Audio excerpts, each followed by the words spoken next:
how to do it. Let me show you how to do it.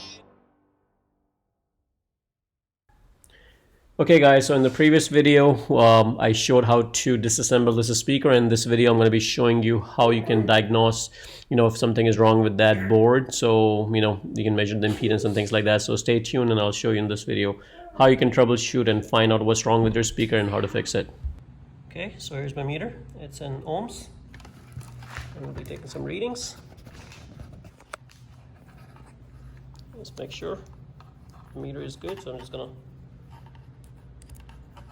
tap these two wires together and say it's 0.3 ohms. Okay, it's good. So now those two big two terminals, right, this one and this one, are the actual speaker that is going out. So I'm going to take measurements right here just to make sure there's nothing wrong with my connector, and I think most likely I'll be seeing very high impedance right here. There you go. That is a very crazy impedance, but all right, so let's take measurements at the speaker level. So here are the two speakers, and again I'm going to take some measurements right these two speakers. 2.7 ohms, that's good. And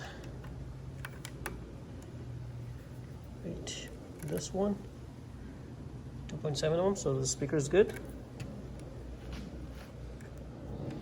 Okay, so there are 4 speakers on this.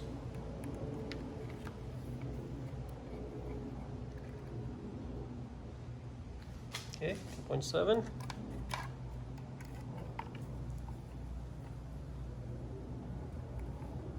Okay, and 2.7. So these 4 speakers are definitely good. So as you can see, these speakers, they're connected together, and I'm gonna take measurements. Oops. So I'm gonna take measurements at these 4 pins, so pair of 2 and pair of 2. Okay, so